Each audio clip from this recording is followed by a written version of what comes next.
유목민이라는 단어를 우리 성도님들께서는 많이 들어보셨을 겁니다. 유목민이라는 이 단어는 가축을 방목하기 위해 계절을 따라서 좋은 목초지를 찾아다니며 이동 생활을 하는 민족, 사람들을 가리켜 말합니다. 오늘 이 유목민이라는 단어를 좀 같이 생각해 보였으면 합니다. 우리 성도님들께서는 어떤 모습으로 삶을 살아가고 있는지요?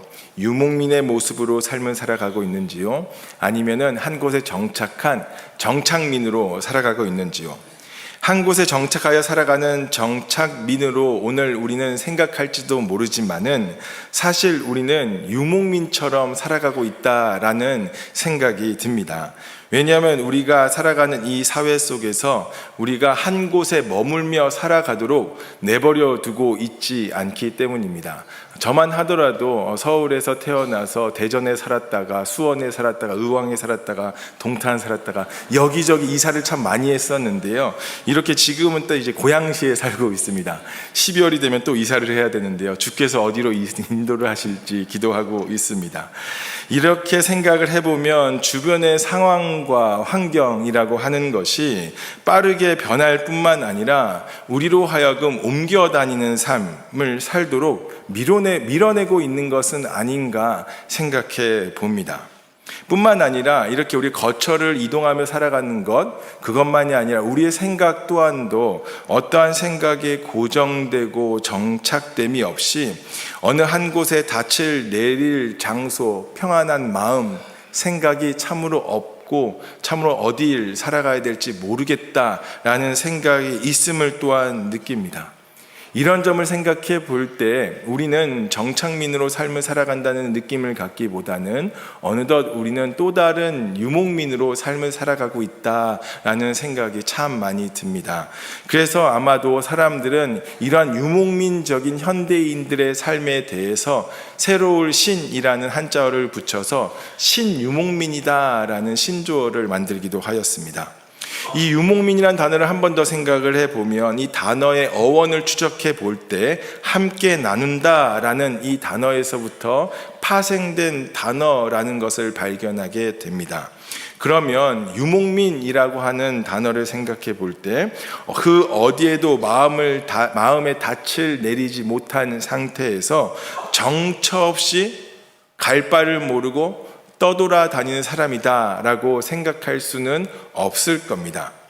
그 어원의 뜻을 따라서 생각해 보면 유목민은 마음의 넉넉함이라고 하는 것에서부터 출발하여 그 마음의 넉넉함에 삶의 닻을 내리고 삶을 이동하면서 만나는 사람들, 함께하는 사람들, 그들과 나누는 풍성한 삶을 살아가는 자들이 참으로 유목민이다라고 우리는 생각해 볼 수 있을 것입니다. 이러한 차원에서 다시 한 번 더 우리의 정체성에 대해서 묻고 싶습니다. 사랑하는 성도 여러분, 성도님들께서는 누구십니까? 삶은 정착하지 않고 다닐지라도 우리의 마음과 생각만큼은 우리 주 예수 그리스도로 말미암아 풍성해서 마음껏 나누어 줄 수 있는 삶을 살아가는 성도님들 아닙니까? 예수 그리스도라고 하는 반석 위에 소망의 닻을 내린 사람들로서 그 마음의 풍요로움을 주변 사람들과 함께 나누는 삶을 살아가고 계시지 않습니까? 우리는 예수 그리스도로 말미암아서 세상 가운데서 신유목민으로서 함께 나누는 삶을 오늘 살아갑니다.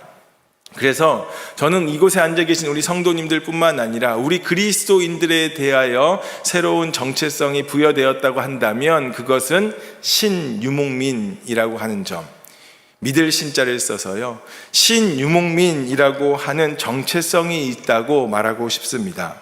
왜냐하면 예수님의 부르심을 따라서 어디든지 예수님과 함께 예수님이 가셨던 길을 따라 가는 예수님의 신실한 제자들이 이곳에 앉아 예배드리는 존귀한 우리 성도님들이 되기 때문입니다.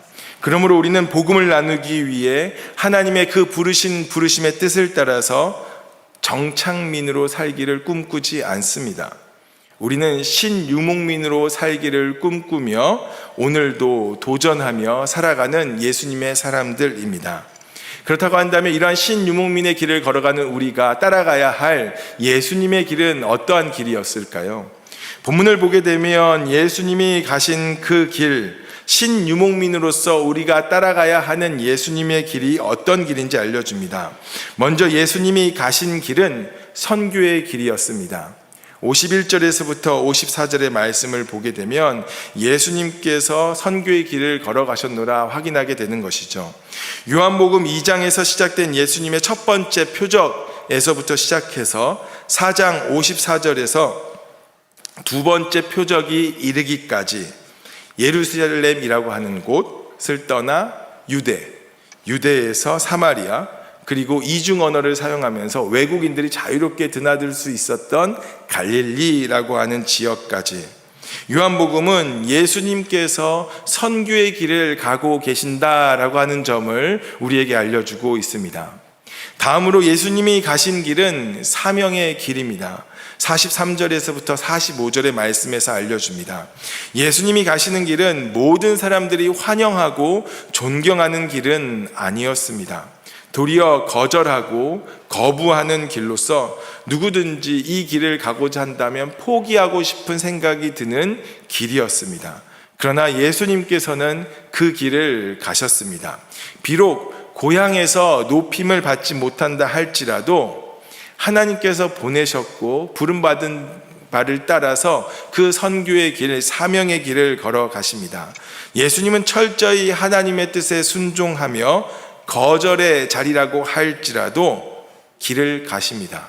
그래서 예수님이 가신 길은 사명의 길이다 라고 성경은 알려줍니다. 그렇다고 한다면 예수님을 따라가는 제자인 우리들, 신유목민으로서 성도인 우리들이 따라가야 할 길은 어떠한 길이겠습니까? 예수님은 사마리아에 머물지 아니하시고 이틀 후에 갈릴리로 향하셨다고 말씀합니다. 12제자의 가르침이라고 알려져 있는 디다케, 2세기경의 교회의 규율 지침서인데요. 이 디다케에서는 11장 4절 5절에서 이렇게 말하여 줍니다. 여러분에게 오는 모든 사도를 주님처럼 영접하십시오. 그러나 그는 하루만 머물러야 하며 필요하다면 이틀을 머물러도 됩니다. 그러나 사흘을 머문다면 그는 거짓 예언자입니다 라고 당시의 교회에 편만했던 이 복음 전도자들에 대한 규율과 지침을 알려주는 내용이었습니다. 복음 전도자가 한 곳에 길게 머물게 된다면 어떠한 일이 벌어질까요? 아마도 그곳을 자신의 고향으로 삼을 테이고 자신의 연고지로 삼아서 복음을 전해야 된다는 사명을 까마득히 잊은 채로 아마 그곳에 눌러 앉을지도 모릅니다. 이러한 모습은 복음 전도자로 하여금 사역의 매너리즘에 빠지게 만들지도 모릅니다. 또한 편안함 때문에 하나님께서 부르신 사명을 뒤로 하게 될지도 모릅니다. 그러나 복음 전도자는 하나님의 부르심의 현장을 향해서 언제나 움직이는 사람이 되어야 합니다. 하루는 머물 수 있고 환대로 말미암아서 이틀은 머물 수 있지만 사흘째까지 머물지 말고 복음 전도자는 하나님의 부르심과 선교와 사명의 길을 따라서 복음 전하는 그 길을 부지런히 가야 할 것을 말해주는 것입니다. 따라서 우리는 하나님의 부르심을 따라 언제든지 이동할 수 있는 신유목민의 길을 가야 함을 우리는 다시 한 번 더 깨닫게 됩니다. 또한 44절에서 생략된 단어가 있는데 왜냐하면이라고 하는 단어가 우리말 성경에서는 생략되어져 있습니다. 그런데 이 생략되어진 왜냐하면이라고 하는 이 단어를 44절에 넣을 때에 우리가 또 다른 해석의 방법인 앞으로라고 하는 단어로 읽어보게 되면 예수님이 앞으로 가시는 갈릴리에서는 높임을 받지 못할 것이다 라고 분명하게 말씀하고 있음을 깨달을 수 있습니다. 높임을 받지 못한다라는 것은 무엇을 말씀하는 것일까요?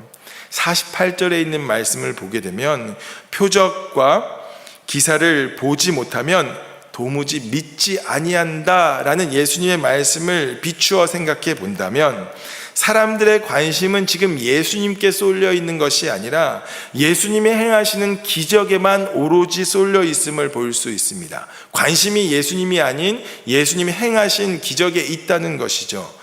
이 말씀과 연관해서 생각해 본다면 예수님을 거부하는 것, 그것은 무엇을 말씀하는 것이겠습니까? 예수님이 행하시는 기적에만 관심을 갖고 있는 것. 예수님은 상관없습니다. 예수님을 보는 것, 예수님을 아는 것, 예수님에 대한 관심은 별로 중요하지 않고 예수님이 지금 나에게 뭘 해줄 수 있는가, 여기에만 오로지 관심을 갖는 것이 예수님의 말씀에 따르면 이것이 예수님을 거부하고 거절하는 것이라 말씀하는 겁니다. 사랑하는 성도 여러분, 우리는 오늘 이곳에 앉아 예배를 드리면서 예수님을 환영합니다. 예수님을 원합니다. 우리는 예수님을 받아들임으로 말미암아 예배합니다. 그런데 그 예수님을 환영하고 받아들인다는 것이 혹시 예수님이 아니라 예수님이 나의 삶에서 무엇을 하실까? 예수님이 행하시는 것은 무엇일까? 예수님의 기적은 무엇일까? 오롯이 이것에 관심을 기울이며 나는 예수님을 믿습니다 라고 말하고 있지는 않습니까? 우리의 신앙은 그저 내가 원하는 조건과 관심에 맞춰진 예수님을 그저 나의 도구로 삼고 있는 것은 아닌지요? 오늘 말씀은 이것이 예수님을 거절하고 거부하는 것이다 라고 분명하게 말씀해 줍니다. 예수님을 영접하고 받아들인다는 것은 예수님이 내 삶에 아름답고 선한 일을 당연히 하시겠지만 그것에 집중하고 그것만을 원하는 것이 아니라 예수님 그 자체를, 예수님 그분을 받아들이는 것임을 오늘 본문은 믿음이란 예수님을 받아들이는 것입니다 라고 알려주고 있습니다. 그러므로 우리가 걸어가는 길은 표적과 기적이 없어도 예수님만을 추구하고 예수님만을 향하여 가는 인생길이요, 믿는 자는 그 길을 분명하게 걸어가는 자임을 말씀합니다. 그러므로 신유목민으로서 우리가 예수님을 따라가야 하는 길은 참으로 명확하게 본문에서 드러나고 있습니다. 그 길은 선교의 길입니다. 오늘 이곳에 앉아 예배드리는 저와 우리 모든 성도님들은 신유목민인데 우리가 삶에서 살아가야 하는 삶의 길이란 선교의 길이다. 어떤 특정한 사람들만, 특별한 사명을 지닌 사람들만이 아니라 우리 모두가 선교의 길을 걸어가야 하는 것이며 사명의 길을 걸어가야 함을 말씀합니다. 그리고 예수님이 내 삶에 무엇을 해주실까, 어떤 기적을 베풀어 주실까, 나에게 어떤 선한 것을 주실까에 집중하는 삶이 아니라 예수님만을 추구하고 그저 예수님께 집중하며 예수님께 나의 모든 것을 의탁하고 그분께 내 삶을 내어드리는 삶의 길을 걸어가는 것, 그 길이 신유목민으로서 우리가 함께 걸어가야 할 길이라고 본문은 말씀해 줍니다. 예수님은 머물면서 더 많은 시간을 정착하면서 참으로 많은 인기를 누리실 수 있었을 겁니다. 구주로서, 메시아로서 많은 대접과 환대를 받으며 그곳에 머물러 있을 수 있었을 겁니다. 그런데 예수님은 결코 그렇게 하지 않으셨습니다. 예수님께서는 하나님의 뜻을 따라서 거절당하는 길로 가셨습니다. 기뻐하고 환대하며 축하하고 모든 이들이 받아들이는 그 길로 가는 것이 아니라, 머물며 정착민으로 살아가는 길이 아니라 하나님의 부르심과 뜻을 따라서 선교의 길이요 사명의 길을 몸을 가볍게 하고 마음을 가볍게 하며 짐을 가볍게 함으로 거절당하는 길을 걸어가셨습니다. 사랑하는 성도 여러분, 올해 거룩한 문 성문교회 성도된 우리는 시작하신 이가 이루시리라 라는 선언으로 한 해를 열었습니다. 그러하니 우리는 어떠한 걸음을 계속해서 걸어가야 할까요? 시작하신 하나님께서 우리의 삶에서 아름답고 영광스러운 일을 분명하게 이루실 일이 확실하니 사명의 길을 걸어가기를 멈추지 마시기 바랍니다. 우리의 삶은 결코 머무르는 삶이 아닙니다. 유목민과도 같은 삶입니다. 우리의 모든 공급은 영원하시며 무한하신 하나님이 되십니다. 삶의 공급처요 의지처를 영원하신 하나님께만 두시기 바랍니다. 그 누구도 그 어떤 것도 반석 되신 예수님께 소망의 닻을 내릴 우리를 꺾을 수 없습니다. 무너뜨릴 수 없습니다. 예수님께 소망의 닻을 내려 신유목민으로 전진할 수 있는 저와 모든 성도님이 될 수 있기를 바랍니다. 그렇다면 신유목민으로 우리가 어떻게 살아가야겠습니까? 오늘 본문의 말씀은 두 가지로 우리에게 알려주고 있습니다. 그 중에 첫 번째는 믿음을 점검하라입니다. 46절을 보게 되면 가버나움에 병든 아들을 둔 왕의 신하라는 사람이 등장하고 있습니다. 그는 갈릴리에 있었던 사람들과 같이 표적과 기적에만 관심이 있었던 사람으로 보입니다. 왜냐하면 그의 아들이 죽기 직전이었기 때문입니다.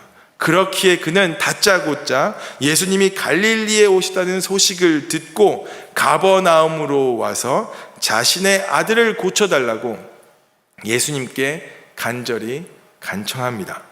우리 모두도 그러하겠지요. 우리 아들이 죽어간다고 한다면 예수님이 눈에 보이지 않을 겁니다. 예수님이 고쳐주실 그 능력만이 눈에 보일 겁니다. 이 사람의 상황에서는 자기 아들이 건강하게 다시 살아나는 것에만 매달릴 뿐입니다. 나을 수만 있다면, 살아날 수만 있다면. 그렇게 예수님은 왕의 신하에게 있어서는 관심 바뀝니다. 예수님의 병 고치는 능력만 눈에 보일 뿐입니다. 그런데 예수님은 그러한 모습 속에 너희는 표적과 기사를 보지 못하면 도무지 믿지 아니하리라 라고 말씀하십니다.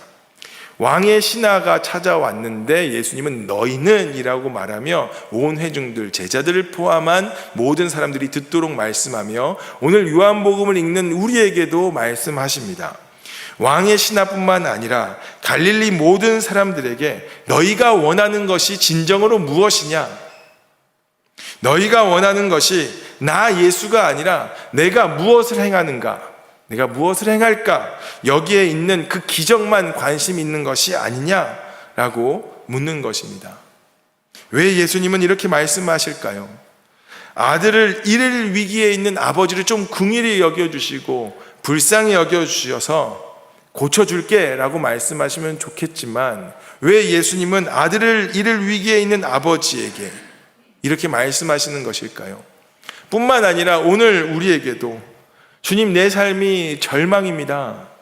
주님, 내 삶이 오늘 너무 힘듭니다.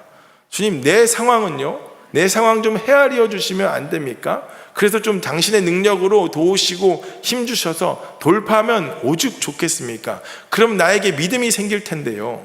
나는 이러한 물음을 가지며 오늘도 괴로움으로 눈물을 흘리는 우리에게 예수님은 왜 이렇게 말씀하시며 우리에게 다가오시는 것일까요? 예수님의 강력한 도전은 너의 구원자 예수 그리스도를 눈앞에 두고 지금 너의 관심사는 무엇이냐? 라는 도전입니다. 예수 그리스도가 분명히 눈앞에 있거늘 예수 그리스도를 보지 않고 너희는 지금 무엇을 보는 것이냐? 라고 말씀하십니다. 예수님을 나를 위한 기적을 행하는 도구로 삼고 있는 것은 아닌가? 예수님은 묻는 것입니다.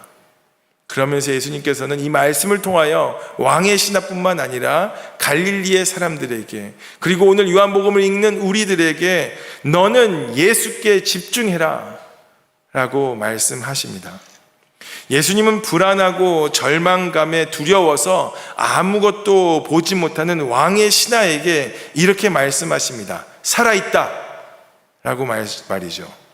예수님은 이 말씀을 본문에서 의도적으로 살아있다라고 하는 이 단어를 3번이나 반복하십니다. 50절에서 51절에서 53절에서 요한은 예수님이 말씀하셨던 살아있다라고 하는 이 말씀을 3번이나 반복하면서 살아있다, 살아있어, 살아있다고 라고 생생하게 예수님을 따라가며 예수님을 보지 못하고 예수님이 하시는 일에만 오로지 관심 가지고 있는 그들을 향해 예수님을 볼 수 있도록 시선의 교정을 해주십니다. 그리고 이 말씀은 오늘 죽을 것 같다고 말하며 힘든 삶을 살아가는 우리에게 성령님은 동일하게 주께서 살아있다 라고 말씀하신 것 같이 안심해 라고 말씀하시는 겁니다. 안심하라고. 나야, 내가 있잖아. 임마누엘 대신 예수 그리스도, 우리와 함께 하신 예수 그리스도, 스스로 계시는 자, 그분이 우리에게 말씀하십니다. 내가 있잖아. 나 못 믿겠어? 나 예수라고 주님께서는 오늘 이 말씀으로 성령 하나님 가운데 우리 안에서 말씀하십니다. 왕의 신하는 예수님이 행하는 기적에 매달려 예수님을 보지 못하였기 때문에 삶의 절망 아래 있습니다. 생명 되신 예수 그리스도, 죽음을 보고 죽음을 경험하여 절망 아래 있으나 생명을 보았지만 생명을 보지 못하니 여전히 절망 아래 슬픔뿐임을 보여줍니다. 그러나 예수님의 말씀, 곧 살아있다라는 말을 들을 때 그는 비로소 그의 눈을 들어서 예수님을 봅니다. 예수님이 무엇을 하실까? 죽어가는, 아니 죽어있는 내 자녀를 예수님이 살릴 수 있을까? 그는 기적을 행할 수 있을까? 오로지 기적 아래 절망 가운데 있었던 그가 비로소 생명 되신 예수를 보게 됩니다. 예수님을 보니 그의 반응은 믿고 가는 것이었습니다. 그리고 확인하였습니다. 이로써 모든 집안이 예수님을 믿게 되었다고 말씀합니다. 예수님께서는 왕의 신하의 방식대로가 아니라 예수님의 방식대로 왕의 신하의 이 간청을 들어주고 계십니다. 예수님이 누구신지 예수님의 존재에 집중하도록 응답하시면서 시선을 교정해 주시면서 예수님의 방식대로 그의 간청을 들어주십니다. 죽게 된 한 아이만이 살아난 것이 아니었습니다. 영원한 죽음 가운데 울부짖었던 온 집안의 사람들이, 모든 인생들이 예수 그리스도로 말미암아서 구원함을 얻었습니다. 전에는 기적에 초점을 맞춰진 인생이 이제는 예수님께 집중하게 된 것입니다. 사랑하는 성도 여러분, 오늘 우리의 믿음은 어떠합니까? 예수님을 추구하는 믿음입니까? 아니면 기적만을 추구하는 믿음입니까? 어쩌면 밤낮 울부짖는 우리의 울음은 예수님이 아닌 예수님의 능력에 술 취하듯 취해 있는 행동일지도 모르겠습니다. 우리는 예수님이 아닌 예수님의 능력에 우리의 믿음의 초점을 맞추고 있었을지도 모르겠습니다. 신유목민으로 하나님 나라를 향해 살아가는 우리에게 예수님은 말씀하십니다. 너희는 너희의 믿음을 점검하라 라고 말이죠. 예수님의 능력을 믿으라 라고 하는 것이 아니었습니다. 예수님을 믿으라 라는 것이었습니다. 예수님을 믿는다는 것은 증거가 내 손에 쥐어졌기 때문이 아니었습니다. 예수님, 전능하신 하나님의 아들이신 그분의 존재를 신뢰하는 것입니다. 이로써 삶의 길을 걸어가는 것입니다. 예수님, 그분의 존재를 신뢰하기 때문에 우리는 오늘 신유목민으로 살아갑니다. 우리가 자주 부르는 찬송가 545장의 가사처럼 이 눈에 아무 증거 아니 배어도 믿음만을 가지고서 늘 걸어갑니다. 신유목민은 이 눈에 아무 증거 아니 배어도 믿음만을 가지고서 늘 걸어가는 자들입니다. 예수님을 믿으시기 바랍니다. 우리의 방식은 늘 증거가 있어야 한다는 방식입니다.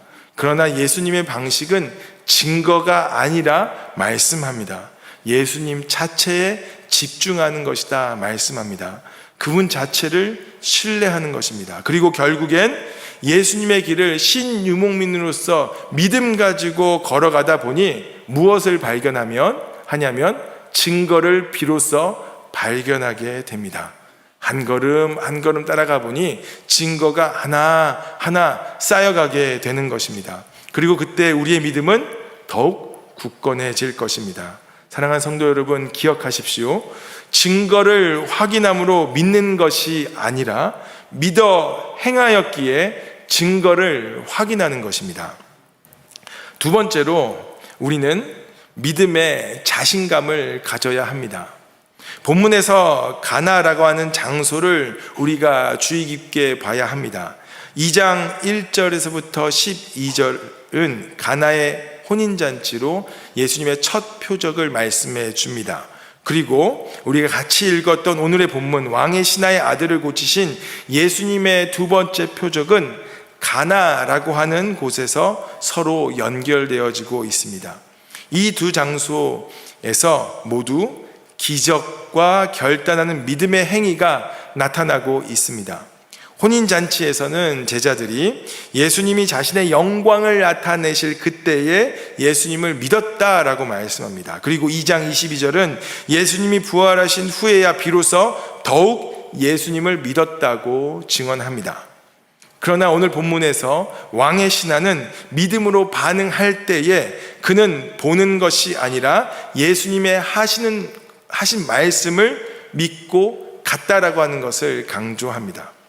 51절에서부터 54절을 보면 왕의 신하가 예수님의 말을 받아들이고 집으로 가는 그때에 그에게 아들이 살아남에 대한 확신이 주어집니다. 여기서 왕의 신하는 예수님께 확인을 요구하지 않았습니다.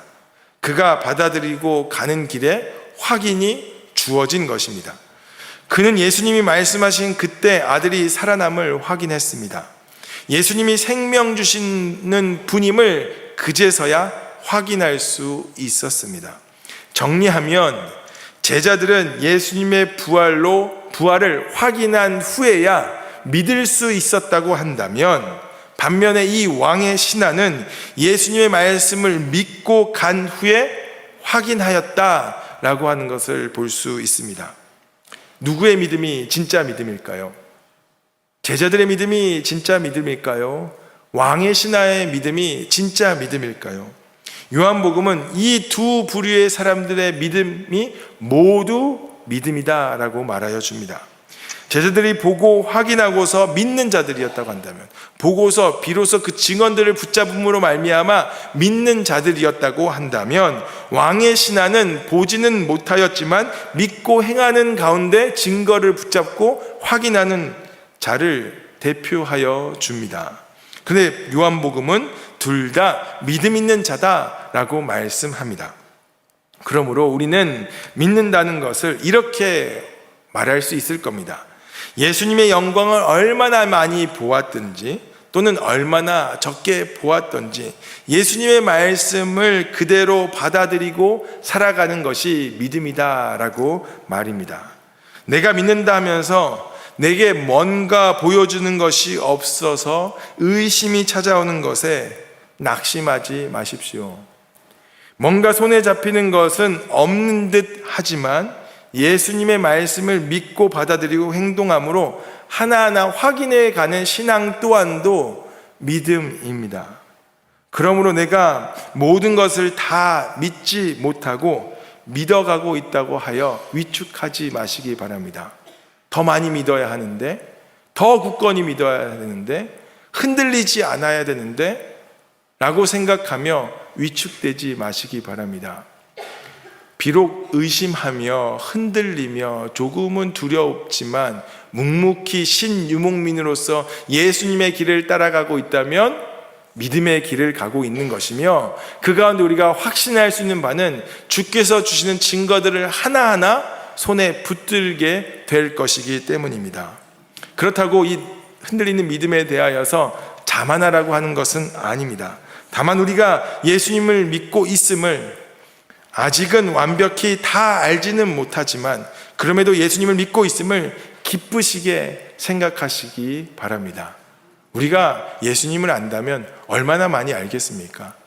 또 확실히 안다면 얼마나 확실히 안다고 자부할 수 있겠습니까? 주님이 주신 믿음에 감사하고 따라갈 수 있음에 기뻐하며 묵묵히 신유목민의 길을 걸어가는 저와 성도님이 될 수 있기를 바랍니다. 예수님을 믿는 것에 대하여 자신감을 가지시기 바랍니다.